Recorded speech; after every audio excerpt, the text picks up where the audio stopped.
So let's start. सबसे पहले research analyst disclaimer. So whatever we are discussing over here should not be taken as an investment advice. आप अपने जो investment adviser है उनसे आप जरूर संपर्क कीजिए और फिर अपनी जो भी डिसीजंस है उसे लीजिए. So yup, that is it. फिर हम बात शुरू करेंगे ग्लोबल क्यूज एंड आउटलुक से, जस्ट लाइक एवरी टाइम. तो सबसे पहले हम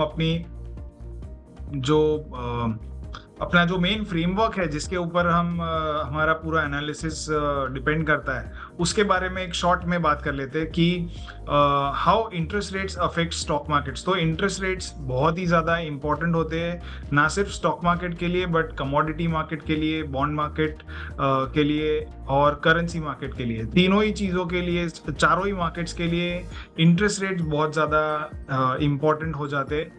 And how does interest rate affect the stock prices? So basically interest rates अगर हाई हो तो कंज्यूमर्स के लिए बोरोइंग कॉस्ट हाई होती है, वो अपनी स्पेंडिंग कम कर देते हैं बिकॉज बोरोइंग कॉस्ट बहुत ज़्यादा होती है. बिजनेसेस अपनी अगर बोरोइंग कॉस्ट ज़्यादा रहती है तो वो अपनी कैपेसिटी एक्सपेंशन में और इन्वेस्टमेंट्स में डिले करते हैं, विच इवेंचुअली दोनों ही चीज़ें मिला करके ये होता है कि फ्यूचर रेवेन्यूज और प्रॉफिट्स जो होते हैं वो कम आते हैं and this leads to fall in stock prices. So high interest rates are actually enemy to stock prices.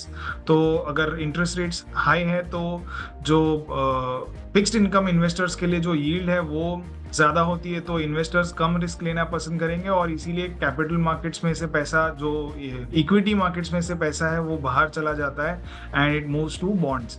अगर इंटरेस्ट रेट्स लो होंगे तो इसका एग्जैक्ट अपोजिट होता है. जो इन्वेस्टर्स है वो ज़्यादा रिस्क लेना पसंद करते हैं क्योंकि उन्हें रिटर्न्स नहीं मिलते and that is how capital flows back to riskier assets like stocks. तो इंटरेस्ट रेट्स और बॉन्ड यील्ड्स ये दोनों डायरेक्टली कोरिलेटेड है, दोनों लगभग साथ में ही चलते हैं और बॉन्ड प्राइसेस है ये इन्वर्सली चलते हैं from interest rates and bond yields. तो अब इस जो महीने की सबसे इम्पोर्टेंट न्यूज़ जो है वो क्या थी. सो बेसिकली फेड ने इंटरेस्ट रेट्स कट कर दिए थे इन सितंबर. 18 सितंबर को जो मीटिंग हुई थी उसमें फेड ने इंटरेस्ट रेट्स कट किए एंड ना सिर्फ फेड ने बल्कि बहुत सारे सेंट्रल बैंक्स ने इंटरेस्ट रेट्स कट किए. सो not just US Fed but I think so many banks, central banks have cut interest rates in August and September. तो हुआ क्या है, इसकी वजह से ये हो रहा है कि जो रिस्क एपेटाइट है वो फिर से ऐसी एक्सपेक्टेड है कि लोगों की बढ़ेगी एंड ये हम आगे देखते हैं कि हाउ इट विल इम्पैक्ट और how is it impacting the markets. So US bonds ने ये बॉन्ड यील्ड्स जो है उन्होंने ये रेट कट्स पहले से ही एंटिसिपेट कर लिए थे और इसीलिए हम देख रहे हैं कि जो यूएस बॉन्ड यील्ड्स है ये लगातार गिरती चली जा रही थी.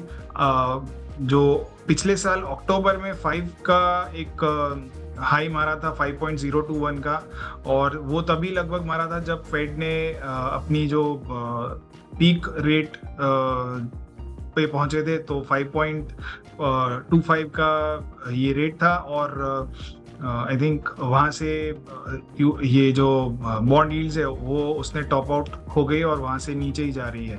सो why are we so much interested about US bond yields? तो basically जो US bond yields है it denotes the cost of capital for not just the capital markets but for almost everyone. तो कॉर्पोरेट से लेके consumer से लेकर investor सबके लिए यूएस बॉन्ड यील्ड जो है that is basically the cost of capital. तो कॉस्ट ऑफ कैपिटल अगर कम होती है तो वो अच्छा रहता है और इसीलिए जैसे जैसे जो यूएस बॉन्ड यील्ड्स गिरी है वैसे हमने देखा है कि जनरली अपना मार्केट जो है वो बढ़ता गया है. So it is almost inversely correlated कि जब यूएस बॉन्ड यील्ड्स में एक टॉप बना था तब हमारे मार्केट्स में एक बॉटम बना और जब जो प्रीवियस हाई को ब्रेक करके ये बाहर निकल रही थी तब we again had topped out. तो ये पिछले साल हमने सितंबर से नवंबर के बीच में एक करेक्शन देखा था, that was mainly because bond yields बढ़ रही थी. अब हम क्या देख रहे हैं कि जो 4.335 का बहुत ही ज़्यादा इंपॉर्टेंट लेवल है उसके नीचे तो बॉन्ड यील्ड्स चली गई है, लेकिन काफ़ी ज़्यादा नीचे चली गई है और इसीलिए हम देख रहे हैं कि markets are enjoying, they are rejoicing the rate cuts by fade.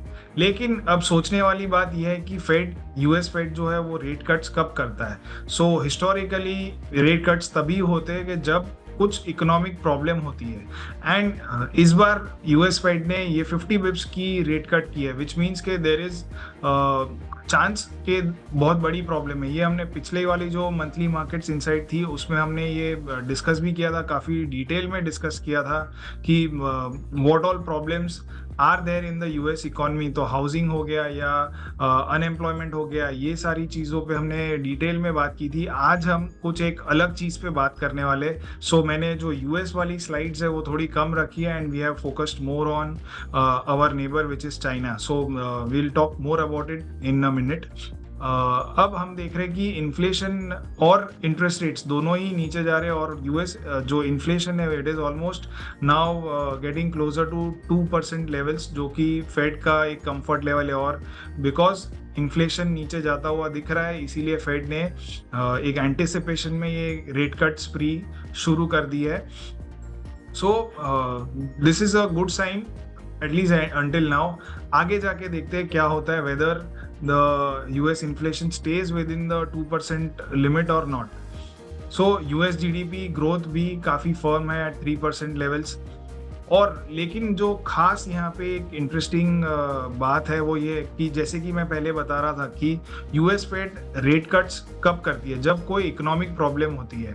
So last जो इकोनॉमिक प्रॉब्लम या एक प्रॉब्लम आई थी that was in 2020 Covid related, और उसके पहले जब फेड ने रेट कट स्प्री शुरू की थी दैट वाज बैक इन 2007 जब ग्लोबल फाइनेंशियल क्राइसिस की शुरुआत हुई थी। सो जो ये मैंने दोनों चार्ट्स रखे हैं वो दोनों ही S&P 500 के हैं और लेफ्ट और राइट में जो लेफ्ट वाला है दैट इज 2007 वाला टाइम और जो राइट में है दैट इज 2024 वाला period, current period right side पे है। सो जो इकोनॉमिक कंडीशंस है वो लगभग दोनों ही टाइम पे ऑलमोस्ट सिमिलर थी। ना सिर्फ इकोनॉमिक कंडीशन बट जो डेट्स है वो भी सिमिलर है। सो जुलाई 16 को 2007 में एक पहला टॉप बना था, मार्केट गिरा and then again it bounce back, और बाउंस बैक हुआ जब ये फेड की एक रेट कट अनाउंस हुई। तो 5.25 से 4.75 का ये रेट कट्स आ गई, 50 बेसिस पॉइंट्स की रेट कट हुई। और उसके बाद हमने ये देखा कि फुल रिकवरी जो प्रीवियस हाई था उसको भी क्रॉस कर गया S&P 500 and eventually it topped out in the month of October and वहाँ से फिर हमने बड़ा सा फॉल देखा S&P 500 में, जहाँ पे 50% से भी ज़्यादा का करेक्शन S&P 500 में आया था। So what are the similarities between that period and this period. So उस वक्त इन्फ्लेशन रेट वाज अराउंड 2.8%, इस वक्त भी 2.5% के करीब है। आई एम सॉरी, यहाँ पे मैंने टेक्स्ट में मिस्टेक कर दी है। Unemployment rate back then was 4.2%, इस बार back then it was 4.2% and currently also it is 4.2%। और पिछली बार रेट कट्स हुई थी 5.25% से लेकर कट करके 4.75% पे आ गए और इस बार 5.5 से 5% पे रेट कट्स आ गई है। सो बहुत ही ज़्यादा सिमिलैरिटीज है दोनों ही पीरियड में। Now whether we follow the pattern और जो पिछली बार हुआ था वो इस बार होगा कि नहीं वो हमें देखना है, but there are very strange similarities that we are seeing in the economic as well as market conditions.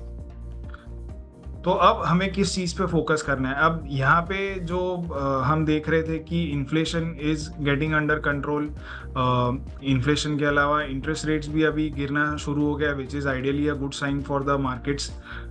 तो जो प्रॉब्लम वाली चीज़ है वो कौन सी है, तो दैट इज़ अनएम्प्लॉयमेंट रेट। तो अनएम्प्लॉयमेंट रेट में हमने देखा था कि जब जब इन्फ्लेशन बढ़ता है तो उसके थोड़े समय बाद 12 से 18 महीने बाद हम जनरली ये देखते हैं कि एक स्पाइक आता है और अनएम्प्लॉयमेंट रेट में एक स्पाइक आता है and that eventually leads to a recession और बहुत सारी प्रॉब्लम्स आना शुरू हो जाती है. सो ये चीज़ हमने लास्ट 1970 से हर बार ये नोटिस की है कि जब जब ये रेड लाइन जो है विच इज़ इन्फ्लेशन वाली लाइन वो बढ़ी है तो उसके थोड़े समय बाद अनएम्प्लॉयमेंट रेट भी बढ़ा है and that keeps on repeating again and again. So inflation एक बड़ा ही major concern, inflation as well as unemployment ये बड़ा ही मेजर कंसर्न हो सकता है. सो अब जो सेंट्रल बैंकर्स ने किया है कि they have again started pumping liquidity in the markets. तो इन्फ्लेशन अभी भी पूरा कंट्रोल में नहीं आया. तो 2% is what fades comfort level is, but it is currently at 2.5%. और ये जो सिनारियो है ये अगेन रिपीट हुआ था. सो और it was we are again in very similar scenario which was in 1970s. तो 1970s वाला जो पीरियड था वहाँ पे हमने देखा था कि ये जो ग्रीन लाइन ये जो लाइन है वहाँ पे इन्फ्लेशन में एक बहुत ही बड़ा स्पाइक आया था and then again it fell. तो लोगों को लगा कि ये इन्फ्लेशन कंट्रोल में आ गया, लेकिन कुछ 1-2 साल बाद फिर से बहुत बड़ा स्पाइक आया था और 15% का इन्फ्लेशन रेट आया था. तो यू कैन इमेजिन कि जो फेड का कंफर्ट लेवल 2% है उसकी जगह पे इन्फ्लेशन 15% तक भी गया है. So it was a terrible scenario. और इस पीरियड में गोल्ड और सिल्वर की एक बहुत ही इंटरेस्टिंग स्टोरी है हंट ब्रदर्स की. आप अपने फ्री समय में उसके बारे में सर्च कर सकते हो. और हंट ब्रदर्स ने सिल्वर की पूरी रैली खींची थी और सिल्वर जो कि $4-5 के करीब रहा करता था वो $50 पे गया था. It is an all time high. जो अभी भी सिल्वर का हाई है वो पुराना वाला हाई क्रॉस नहीं हुआ है. So there is again this worry के if global central bankers all over the world rate cut spree में शुरू हो गए और जितना डॉलर पंप किया गया है उसके हिसाब से there can be a risk of one more inflation hike in the near future. अब फाइनली रिटेल इन्वेस्टर्स, हमने पिछले जितने भी हमारे मंथली मार्केट इनसाइट्स हुए हैं उसमें बहुत फोकस एनवीडिया पे किया है which is more than $3 trillion का स्टॉक. एंड जो यूएस के बिग टेक स्टॉक्स है वो बहुत ही कमांड करते हैं market cap as well as weightage in the indices. तो ये जो 3-4 स्टॉक्स है इनमें अगर कुछ प्रॉब्लम आती है, कुछ दिक्कत आती है तो बाजार में बहुत उठापटक हो सकती है.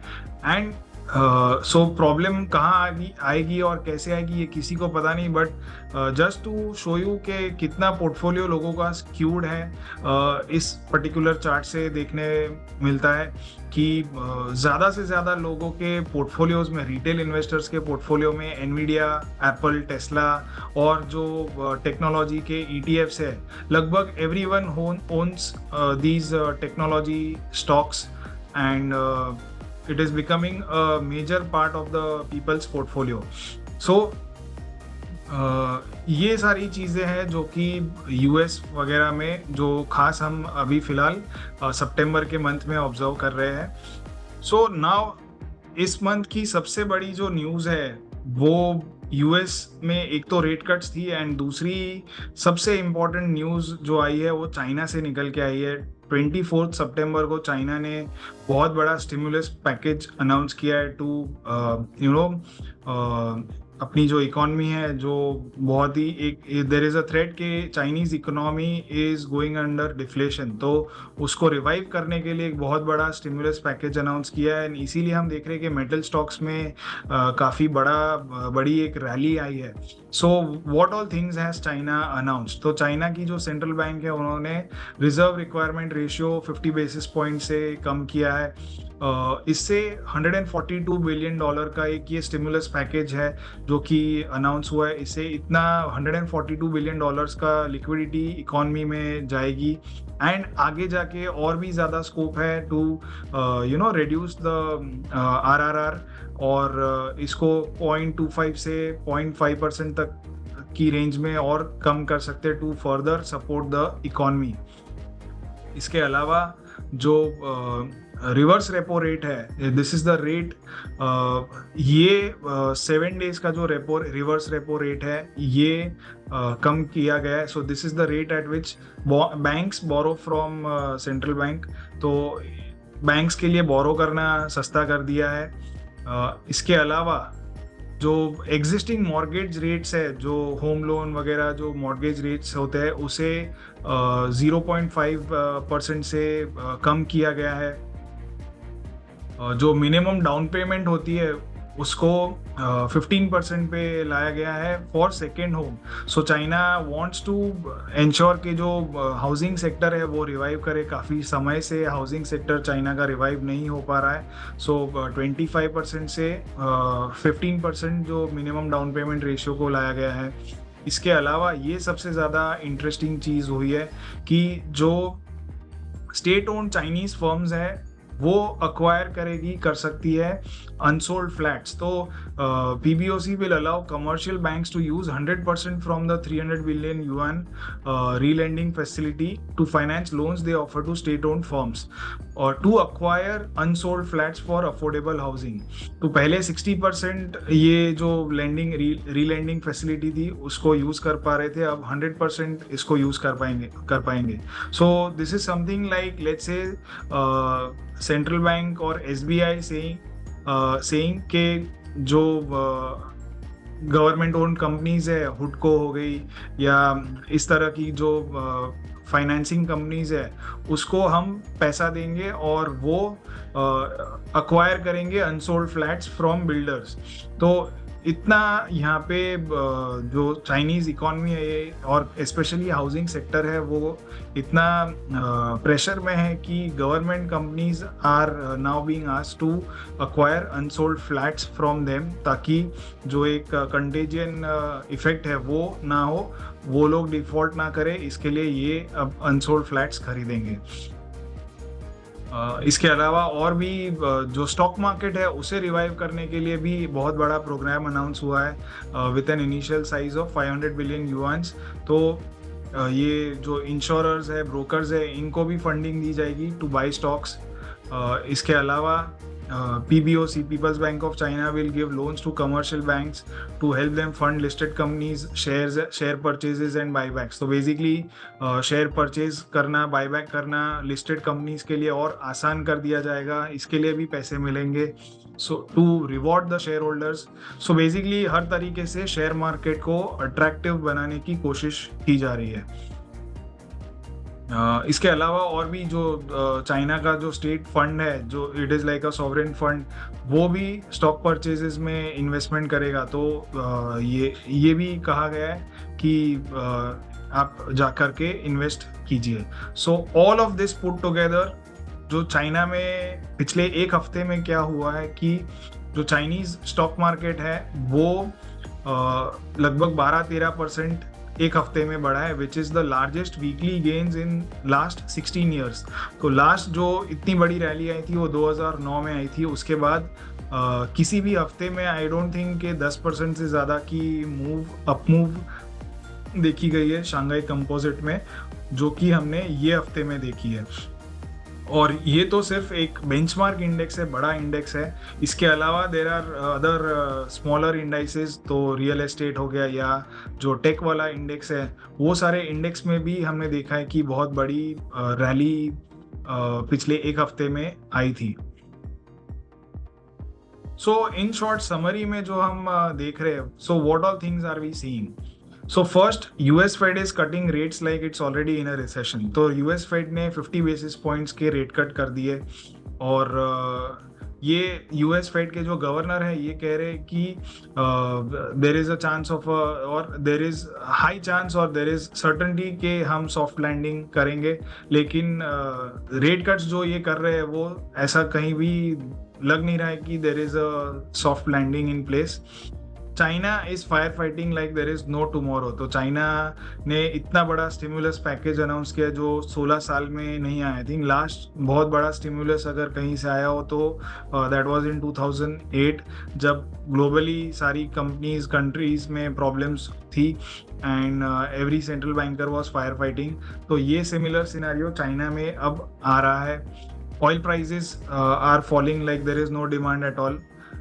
Gold is rising like we are in a major economic crisis. तो gold I am very proud to say कि मैंने पिछले एक साल में हर हमारे जो मार्केट मंथली मार्केट्स इनसाइट वाला कॉल होता है उसमें हर बार ये कहा है कि gold is in a bull markets of its own और आपको आपके पोर्टफोलियो में गोल्ड होना ही चाहिए. तो gold has proven this right and gold has been moving higher. आज भी वो ऑल टाइम हाई पे ही ट्रेड कर रहा है. But despite all of this stocks are rising like nothing has happened at all. तो ये समरी में कुछ समझ में नहीं आ रहा है कि ऐसा क्यों हो रहा है. So things don't add up here but they will soon. That is what I feel के रादर देन क्वेश्चनिंग के बाजार क्यों ऊपर जा रहा है या बाजार नीचे क्यों नहीं गिर रहा है, जो हो रहा है हमें उसे ऑब्जर्व करना चाहिए. We should be reacting rather than predicting कि बाजार ऊपर जाएगा, नीचे जाएगा, साइडवेज जाएगा. I think that is what I have learned over my experience of last 14-15 years के आप मार्केट्स को चैलेंज नहीं कर सकते. मार्केट्स की जो विजडम है दैट इज़ कहते हैं कि it is above everyone else. तो market as a whole is the smartest of all or it might be the case के things might not add up but they will eventually soon. तो आगे जाके देखते हैं क्या होता है. इंडियन मार्केट्स एंड मैक्रोज में कुछ खास बदलाव नहीं देखे गए. इवेंचुअली हम ये RBI will follow fed and RBI will also eventually cut rates. तो so far they have been in denial mode, लेकिन मुझे लगता है कि दिसंबर आते आते एक आध रेट कट इंडिया में भी आ जाएगा. सो इंडिया की जो इंटरेस्ट रेट्स है वो 6.5 पे है और काफ़ी ऑलमोस्ट 2 साल हो गया है कि इसी लेवल पे अटके हुए. But be prepared for falling rate cuts soon in India as well. Inflation काफ़ी अच्छी टेरिटरी में आ गया है, 4% के नीचे आ गया. तो आई डोंट थिंक कि RBI will should wait to cut rates. They will start in the 2024 itself. और ये चीज़ हमें बॉन्ड यील्ड्स भी बता रहा है कि जो बॉन्ड यील्ड्स 7% पे स्टेबल थी, तो इंटरेस्ट रेट्स में अभी भी कोई बदलाव नहीं आया है, लेकिन बॉन्ड यील्ड्स में एक फॉल हमने ऑलरेडी देख लिया है. It is already around 6.75% now. तो I think definitely there is a scope के बॉन्ड यील्ड्स के इंटरेस्ट रेट्स कट होंगे.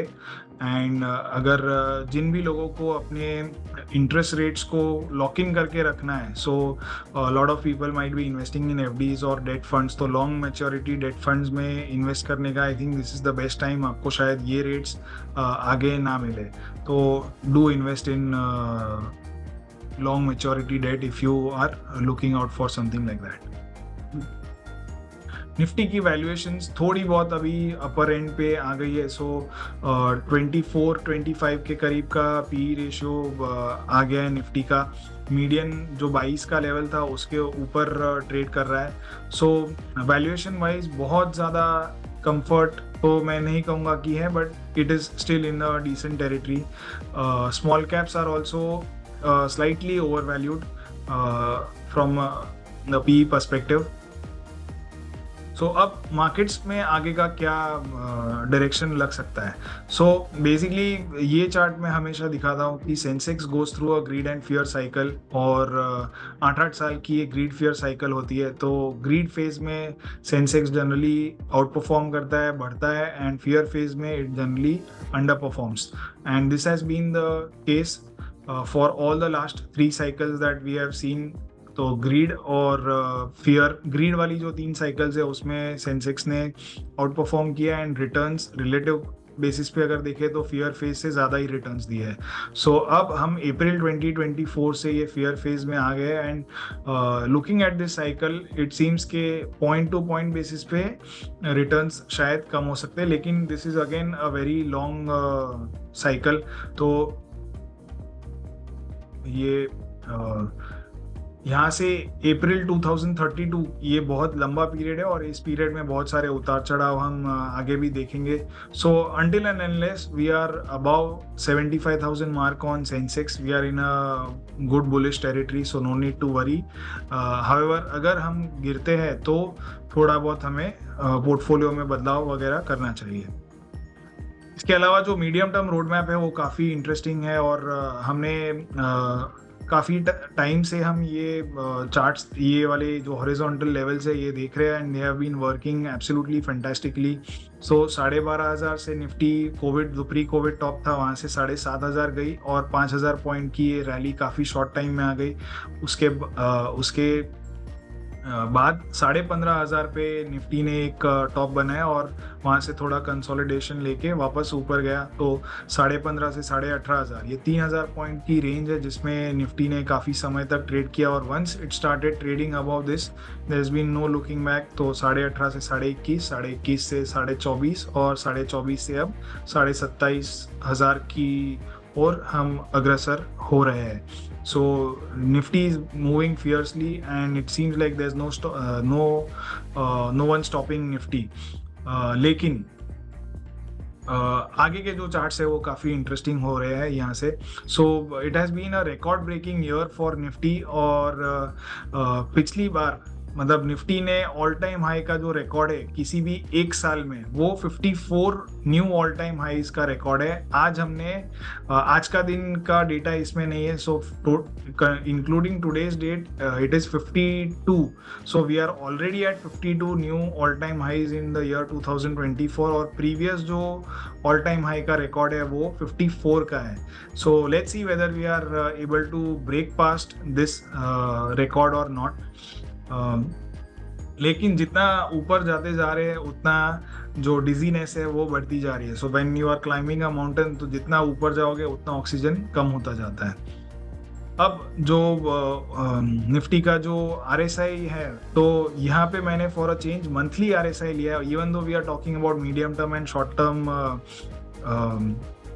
आउटलुक, मैंने यहाँ पे मंथली RSI ली है. तो monthly RSI is currently at 83.92 levels which is probably one of the highest levels we have seen in many years.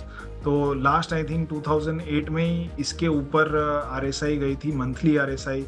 तो नाउ वेदर अब ये जो फिलहाल जो हम ये RSI देख रहे हैं वो ये 2006 वाला पीरियड है या 2007-8 वाला पीरियड है ये तो वक्त ही बताएगा. बट एनीवेज यहाँ से अगले 1-2 महीना 3 महीने का जो आउटलुक या होराइजन है वो शायद थोड़ा हमें टेम्पर डाउन रखना चाहिए क्योंकि we are in extreme overbought territories. हो सकता है कि यहाँ से भी हम आगे जाए but eventually there should be some profit booking and cooling off. ऐसा नहीं हो सकता कि बाजार एक ही डायरेक्शन में ऊपर ही ऊपर जाए. So keep this chart in mind while investing. इसके अलावा Nifty is hitting resistance zones. तो ओवरबॉट में तो है ही लेकिन साथ साथ में एक रेजिस्टेंस भी बना रहा है.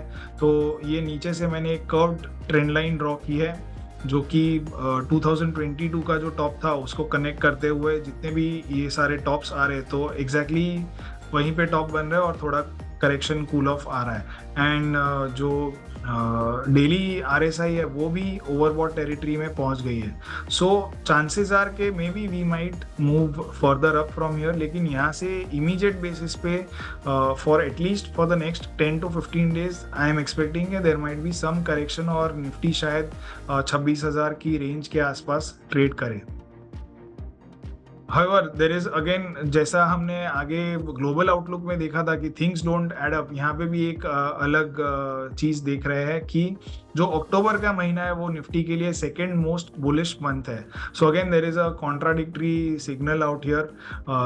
बट कभी भी सारी की सारी चीज़ें आपको एक ही डायरेक्शन में जाए ऐसा बहुत रेयर होता है. So Nifty has ended on a positive note in 8 out of 10 October last 10 साल में और एवरेज गेन्स 1.7% का है. सो जनरली अक्टूबर का महीना is the strongest after July and जो लास्ट क्वार्टर है वो भी साल का काफ़ी स्ट्रॉन्ग रहता है. रहता है। तो let's see who wins the tug of war, bulls या बेयर्स। इसके अलावा जो मार्केट ब्रेथ है वो लैग कर रही है। सो मार्केट ब्रेथ इतनी स्ट्रॉन्ग नहीं है, इतनी स्ट्रेंथ नहीं दिखा रही है, so which is not a very good thing. इसके अलावा जो 52 वीक हाई या जो नेट न्यू 52 वीक हाई बना रहे स्टॉक, वो नंबर काफी कम होता गया है। So just to show you, ये जो पीरियड था दिसंबर 23 और फरवरी 24 के बीच का, तो यहाँ पे लगभग 200 स्टॉक्स दिन में न्यू हाई बना रहे थे, जो कि गिर के 150 पे आ गए ड्यूरिंग जून टू अगस्त, और अभी ये 100 के नीचे चला गया and currently it is around 75 to 50 का रेंज। तो इवन दो निफ्टी यहाँ पे न्यू हाई बना रहा है, लेकिन जो नंबर ऑफ स्टॉक्स, तो ब्रॉडर लेवल पे जो पार्टिसिपेशन है वो धीरे धीरे कम होता जा रहा है, which is again not a very good sign. लेकिन हमें इसका प्राइस में कंफर्मेशन देखना पड़ेगा कि whether Nifty is also going और सपोर्टिंग दिस पर्टिकुलर व्यू, या ऐसा भी हो सकता है कि after some consolidation small cap mid cap जो ब्रॉडर मार्केट है वो फिर से ऊपर जाना शुरू कर दे। So far Nifty is in a good zone, लेकिन आगे हमें देखना है कि whether it remains in this particular zone और नॉट। अब इसके अलावा जो ऑप्शन चेन है वो बता रही है कि 26,000 लेवल्स पे अच्छा खासा सपोर्ट है।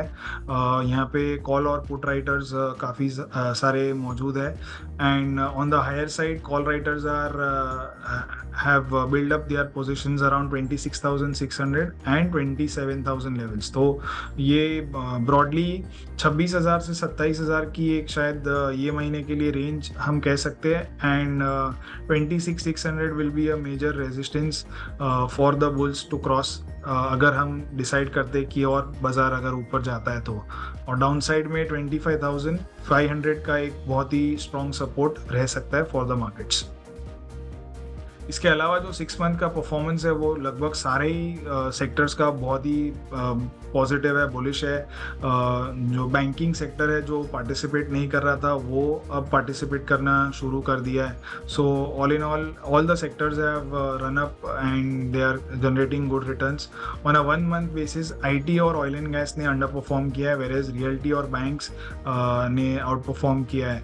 सो बैंक्स जो कि हम काफ़ी समय से देख रहे थे कि banks have not been performing well, उन्होंने अब पार्टिसिपेशन करना शुरू किया है। एंड जो लास्ट का क्वार्टर है, सो अक्टूबर नवंबर दिसंबर, ये 3 महीने हैं वो इंडियन बैंक्स के लिए या बैंक निफ्टी के लिए बहुत ही ज़्यादा पॉजिटिव रहते हैं। Out of all the 4 quarters जो लास्ट वाला कैलेंडर क्वार्टर है वो ऑन एन एवरेज बहुत ही अच्छा परफॉर्म करता है बैंक निफ्टी उसमें। सो मोमेंटम भी है, और जो सीजनैलिटी वाइज अगर हम देखें तो उसके लिए भी बैंक्स के लिए ये अच्छा पीरियड शुरू हो रहा है। Now we have been talking about meltdown. So जैसे कि मैंने बताया कि जो ग्लोबल सिनारियो है वो बहुत ही ज़्यादा बुलिश नहीं है, बहुत ज़्यादा अच्छा नहीं है, लेकिन फिर भी मार्केट्स तो अपनी ही मूड में है और ऊपर जा रहे हैं। लेकिन वी नीड टू प्रिपेयर अगर कुछ गलत होता है कहीं पे। So if there is a event, if there is a credit event या कुछ एक बड़ा इवेंट होता है जिसकी वजह से मार्केट गिरे नीचे, तो how can you prepare. Basically हम ये नहीं कह रहे कि हमें सब कुछ बेच बाच के आप एफडी में पैसा डाल दो, लेकिन we will have to keep on switching from high risk sectors to low risk sector, जहाँ पे आपका कैपिटल प्रोटेक्टेड रहे। हाई रिस्क असेट से निकल के आपको लो रिस्क असेट्स में जाना चाहिए, जहाँ पे या तो आपका कैपिटल प्रोटेक्टेड रहे या आपको अपसाइड भी मिले। So how you need to prepare for it and how you can look at few things कि जिससे आपका एक व्यू बनेगा। तो ये एक सीरीज में हम ये चीज़ डालते हैं। सो फर्स्ट इज 2024 जो एक लीप ईयर है, और लीप ईयर में हमने देखा है कि जनरली मार्केट्स में बहुत वॉलेटिलिटी होती है. This year has been an exception like 2012. So far so good. हमने जो ईयर की जो ओपनिंग लेवल्स है वहाँ से हम ऊपर ही गए हैं. ऑल्दो साल में हमने बहुत वॉलेटिलिटी देखी, तो पहले मार्च में देखी, फिर जून में देखी, फिर ये बजट के वक्त देखी, और उसके बाद we have been racing higher. So 2012 का एक साल था जहाँ पे हमने वॉलेटिलिटी कम देखी थी. All these numbers are low out year. Average बाकी के जो पीरियड्स हैं जो कि लीप ईयर थे उसमें हमने देखा कि काफ़ी बाजार वॉलेटाइल रहा है. सो लेट्स सी, अब 3 महीने और बचे, कैसा हम एंड करते हैं 2024 को. इसके अलावा इंडिया विक्स जो है वो 30 के लेवल्स के ऊपर अगर जाता है तो that can be a bad thing for the markets. और ये एक स्पाइक देके फिर वापस से कूल ऑफ हो गया. तो so far India VIX is in a comfortable territory. Large caps generally out perform करते, तो ये अब हमने थोड़ा बहुत शुरू होता हुआ दिख रहा है कि स्मॉल कैप्स थोड़ा कूल ऑफ हो रहे हैं और large caps have started participating. Now whether it is able to continue और not, let's see. IPO stocks जहाँ पे सबसे ज़्यादा फ्रॉथ होता है वो गिरते हैं. तो सो फार एक ये मार्च में हमने देखा कि एक बड़ी डिप आई, लेकिन उसके बाद से again IPOs have been doing well. और इसके अलावा एक और इंटरेस्टिंग चीज़ मैं बताना चाहता हूँ कि Hyundai का आईपीओ बहुत जल्द आने वाला है. एंड मेजर आईपीओज जब भी आते हैं बाज़ार में, these IPOs generally suck out liquidity from the markets and they tend to be the reason for the fall.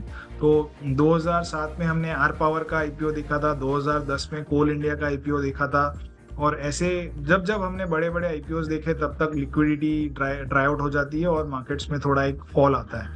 So Hyundai का IPO आने वाला है. And we need to wait and watch and see how the markets are reacting to the IPO. लगभग 25,000 करोड़ का IPO which will be the biggest ever in Indian capital markets history. तो $3 billion का IPO आएगा. So let's keep an eye on it. इसके अलावा SME IPOs are still doing well despite whatever was spoken in March. तो regulator ने काफ़ी ये small cap, mid cap और SME स्टॉक्स के बारे में कहा था, लेकिन despite all of that the index is almost double. तो 50,000 का इंडेक्स था मार्च में और अब लगभग 1 लाख के करीब पहुंच गया है. So gravity defying move in SME stocks. But जब ये टाइड घूमेगी तो इनमें भी करेक्शन आएगा. So do keep an eye on SME stocks as well. इसके अलावा कैपिटल गुड्स और रियल्टी में एक मीन रिवर्जन ट्रेड बनेगा कि, और वो फिलहाल हम होता हुआ देख भी रहे एक हद तक कैपिटल गुड्स में कि दे हैव बीन कंसोलिडेटिंग. इसमें करेक्शन नहीं हुआ है लेकिन they have not moved higher. So बहुत सारे लोगों के मन में या डाउट है कि बाजार इतना ऊपर जा रहा है लेकिन मेरा पोर्टफोलियो क्यों ऊपर नहीं जा रहा है. So it is because you have not moved out of sectors which are not doing well और not likely to do well. तो कैपिटल गुड्स उसमें से एक है. डिफेंस इज अनदर सेक्टर के PSU, defence, capital goods, to an extent engineering sector as well. यहाँ पे हम एक मीन रिवर्जन होता देखेंगे तो they are likely to cool off, consolidate and then other sectors like defensive should take over. तो ये पिछले 4 महीने की कैंडल हम देख रहे हैं कि कैपिटल गुड्स ने has not done anything. Monthly जो RSI है वो 90 पे पहुंच गई थी और 90 से कूल ऑफ होके 87 पे आई है, जो कि अगेन 2007-8 में भी ऐसा ही हुआ था. तो सो फार कैपिटल गुड्स का जो अप ट्रेंड है वो तो बरकरार है, थोड़ा बहुत साइडवेज हुआ है, बट आके चल के देखते हैं क्या होता है. फिर जैसे कि मैं बता रहा था कि बहुत सेक्टर्स आपके पार्टिसिपेट नहीं करेंगे, तो FMCG which is a defensive will out perform in case there is a problem in the markets. और जो स्मॉल कैप्स है which is high beta sector, ये अंडर परफॉर्म करेंगे. तो यहाँ पे मैंने रेशियो चार्ट प्लॉट किया है. तो जब ये रेशियो चार्ट बढ़ता है मतलब कि FMCG is doing well, and when it is falling मतलब कि FMCG is not performing well compared to small caps. तो अब ये बॉटम के करीब ट्रेड कर रहा है. RSI में भी एक बुलिश मोमेंटम थोड़ा बहुत नज़र आता हुआ दिख रहा है, लेकिन still it is not flying high या वैसा नहीं है. So let's see, keep an eye. इसके अलावा pharma which is again a defensive bet will out perform capital goods. तो जब ये तो पूरा जो अब हमारा ये बुल मार्केट था 2020 के बॉटम से लेके अब तक, उसमें comparatively pharma has under performed capital goods space. लेकिन ये पिछले 2-3 महीने से थोड़ा बहुत चेंज होता हुआ नज़र आ रहा है. सो बेसिकली फार्मा सेक्टर जो है वो जब जब सेंसेक्स में प्रॉब्लम आती है तब तब आउट परफॉर्म करता है. तो ये कोविड वाला ड्रॉप था, तब हमने देखा बहुत बड़ा अप मूव आया था, आउट परफॉर्मेंस आया था.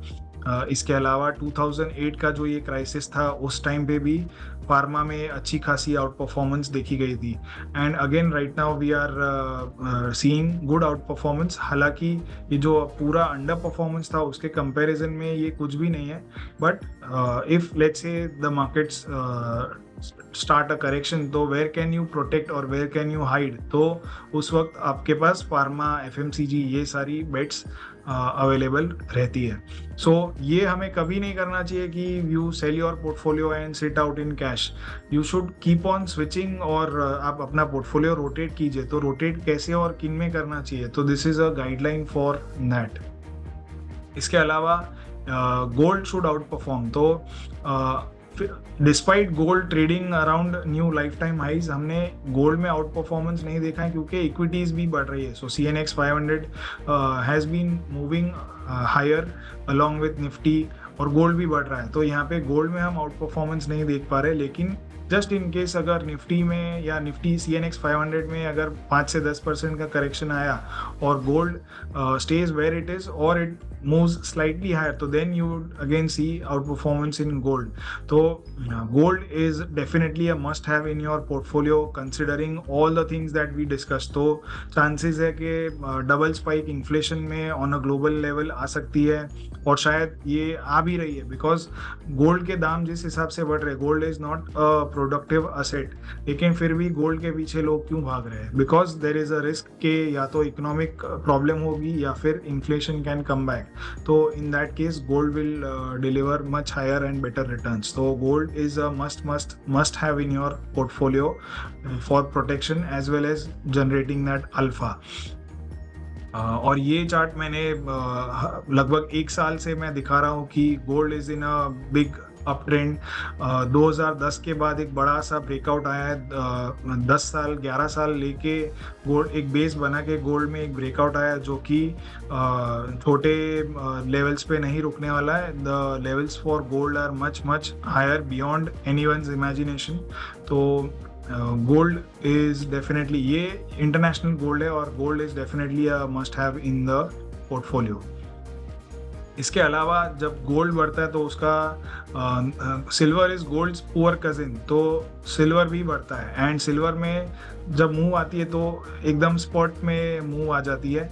सो सिल्वर में एक ये जो हमने चार्ट लगाया है वो सारी मूविंग एवरेजेस है मंथली लेवल्स पे. तो 10, 20, 30, 40 वाली मूविंग एवरेजेस है, और जब ये कन्वर्ज होती है, बहुत ज़्यादा एक साथ आ जाती है, तब आइदर अप या डाउन साइड पे बड़ी मूव आती है सिल्वर में. तो ये चीज़ हुई थी लगभग जनवरी के आसपास, Jan-Feb के आसपास, और वहाँ से हमने एक अच्छी खासी स्पाइक देखी है. तो back when the silver move was happening we had told के silver should be in your portfolio, और वहाँ से ये अब ऊपर जा रहा है. तो माय इमीडिएट टारगेट, इमीडिएट मतलब कि 6 से 8 महीने का टारगेट सिल्वर में इंटरनेशनल लेवल्स पे $50 का है, जो कि प्रीवियस ये हाई है. एंड मे बी वो होने के बाद we will see where next can it go और how fast the move happens. तो gold and silver must have in your portfolio. इसके अलावा जैसे कि ग्रीड और फियर साइकिल हमने सेंसेक्स में देखी थी, वैसे सिल्वर में भी एक ग्रीड और फियर साइकिल होती है, और हर ग्रीड साइकिल में सिल्वर मूव्स अप एंड लगभग 100% के रिटर्न्स आते हैं. तो लास्ट जो साइकिल ख़त्म हुई है वो लगभग 67,500 के लेवल्स पे ख़त्म हुई थी, और वहाँ से अगर हम 100% की मूव देखें तो लगभग 1.25 लाख रुपए के करीब की ये मूव हो सकती है. सो silver still has much more room for moving ahead, and do keep an eye out on precious metals like gold and silver in your portfolio. तो अगर markets में कहीं पर भी कुछ uncertain होता है तो I think gold and silver can be your asset of choice to protect your capital. So that's all in the monthly markets insight call. I will be happy to take questions now. Is it good time to invest in China equities? तो रानू कुमार जी ने ये सवाल पूछा है. तो I feel के no, it is not a good time to invest in China. Maybe अगर आप global investing करते हो या ETFs में invest या trade करना चाहते हो तो चाइना में या जो Hang Seng Bees है, जो चाइना oriented बहुत सारे ETFs भी available है market में, तो maybe a trading punt can be taken, but I wouldn't prefer a long position in or investing in China. So इसके 2-3 reason है. Mainly China is in a structural has a structural problem. तो youth unemployment high है. China की जो economic situation है वो काफ़ी ख़राब है. कंट्री में डेमोक्रेसी नहीं है. सो उसके अलावा you can not trust the numbers which are coming up. So एक बहुत ही इंटरेस्टिंग चीज़ हुई थी कि चाइना के अनएम्प्लॉयमेंट नंबर्स ख़राब आ रहे थे तो उन्होंने वो पिछले साल बंद कर दिए और then they started giving new numbers which were excluding students. तो ये नया नंबर जो स्टूडेंट्स के अनएम्प्लॉयमेंट को निकाल करके प्लॉट होता था वो नंबर भी बढ़ने लग गया. And now there is again a doubt whether they will stop publishing this number as well. So right from 2010-11 जब Xi Jinping became the premier of China, तब से लेके अब तक लगातार जो स्टैट्स चाइना पब्लिश करता आ रहा है अपनी इकोनॉमी के बारे में वो लगातार घटते जा रहे हैं. ये हमने हमारे एक मंथली मार्केट्स इनसाइड कॉल में ये मैंने एक स्लाइड भी दिखाई थी. So you can never trust what is happening in China. So that is the reason why जो उसका प्रीमियम है वो भी कम हो रहा है. China's market is currently trading about 8-10 PE के करीब ट्रेड कर रहा है, whereas India is currently trading at 24 PE. But still people are not investing in China, and still even at these high valuations also people are investing in India. So I think that is what I would have to say about China कि investment नहीं, maybe trading bet yeah, but definitely not a good investment market. So एक सवाल है कि जो yields है so basically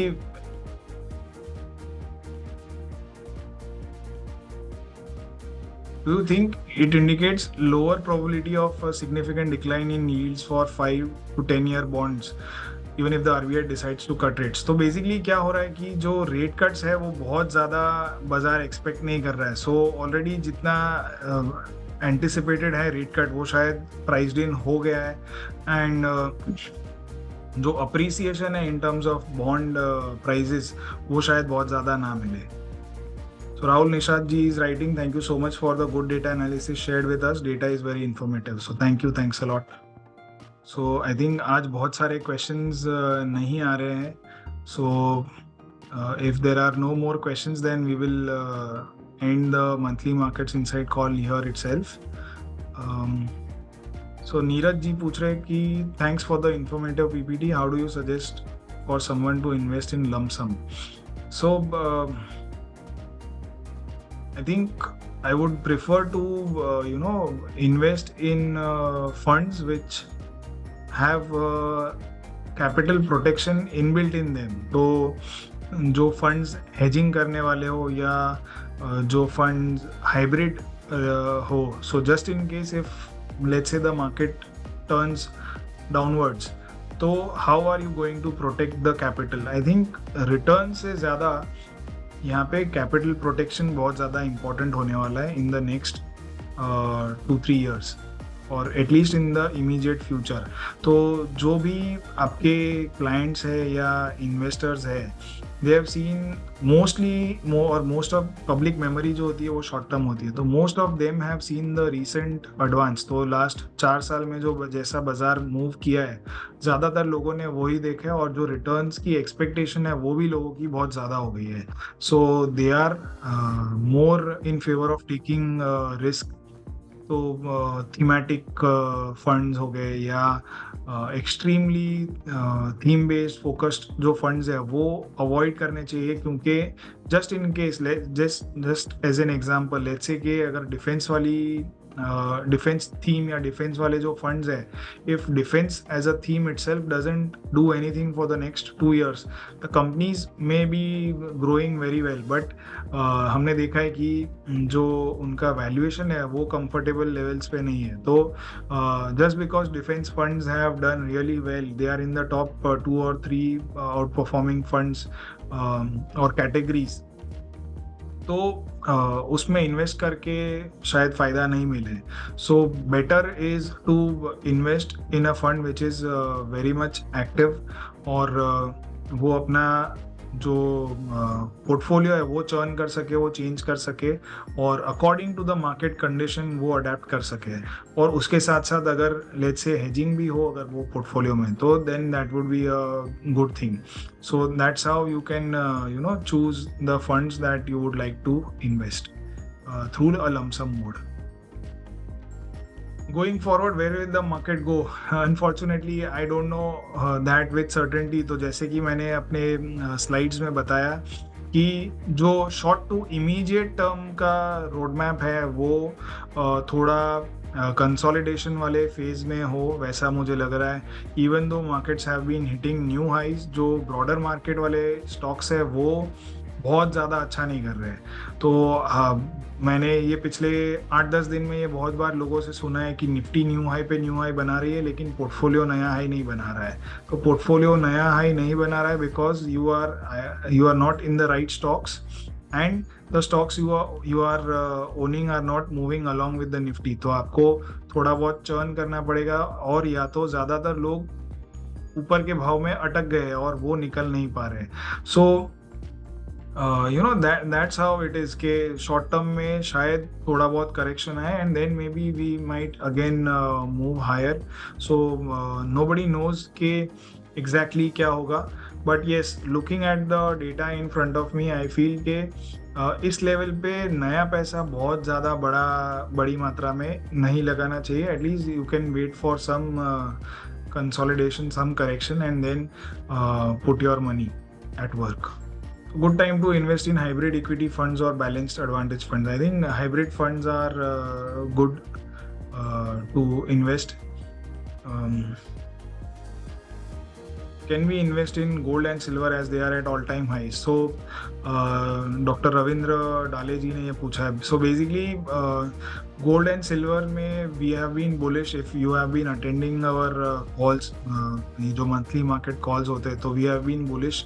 1-2 महीने से नहीं, लेकिन जनवरी फरवरी से I have been bullish on gold and silver, and हर हमारे प्रेजेंटेशन में मैंने ये कहा है कि gold and silver are an absolute must in 2024, and I would say कि even at this level, if let's say things go bad, then gold and silver has potential to do even better from here. So yes, you can invest, but एक ऐसा पूरा ही एक साथ ना लगा के आप मे बी थोड़ा स्कैटर्ड वे में लगा सकते हैं, हर डिप पे थोड़ा बहुत ले सकते हैं, but I am not worried of buying gold and silver at an all-time high. I would be worried of buying equities at an all-time high currently, but gold और silver में मुझे वो डर नहीं लग रहा है. Suggest a good monthly income plan. I think your business development manager would be the best person to guide you on it. I am frankly not aware of a good monthly income plan. So Rakesh ji, sorry for that, but I think your BDM from Rank MF would be able to guide you on it. How about manufacturing, consumption and export as a broader theme? So I think rather than being extremely narrowed in your focus के manufacturing में ही पैसा लगाना है या consumption में ही लगाना है, I would say कि keep it open. Don't restrict yourself to a extremely niche category कि अगर मान लो कि वो कैटेगरी ने कुछ किया ही नहीं तो आप दो फंड मैनेजर के हाथ बंधे हुए वो भी और कुछ नहीं कर पाएगा. He has to do what they have mentioned in the while launching the fund. So keep a very open allocation और फंड भी ऐसा चूज कीजिए जहाँ पे फंड मैनेजर के हाथ बंधे हुए नहीं है. How will the markets perform in near term as now markets are in all-time high? So just like I said, a consolidation looks very much likely. I would put my bets on a consolidation. My second best option would be a small correction. Let's say maybe 4-5% का एक correction मेरा second best bet है और third probability मैं यहाँ से और further up move के लिए दूंगा. So that is how my probabilities are placed currently. So I think we are done with most of the questions. Yes, I think बहुत ज़्यादा सवाल नहीं है अभी. So let's wrap it up over here. Thanks a lot for joining on this monthly markets insight call. हम अगले महीने भी ये call करेंगे and we will see where the markets are headed. We are getting into an interesting time. अगले महीने हम I think ये call US elections के पहले कर लेंगे. So on 1st of November we might do the monthly markets insight call and 4th November को US के elections आएंगे. And एक और interesting चीज़ है कि markets क्यों नहीं गिर रहे हैं. तो one thesis is के just because the US elections are around the corner, nobody is talking about recession or correction in the markets. Everyone wants to keep it hunky dory at least till the elections. तो elections के बाद 4 साल है अगली government के पास. तो generally हम ये यूएस प्रेसिडेंशियल इलेक्शन साइकिल एक होती है जिसमें हम देखते हैं कि जो right after the election first और सेकेंड ईयर जो होते हैं उसमें मार्केट गिरता है एंड थर्ड फोर्थ ईयर में जब they are asking people for votes और they want to be voted back तब हम देखते हैं कि थर्ड फोर्थ ईयर में फिर से एक बाजार में अप ट्रेंड शुरू हो जाता है.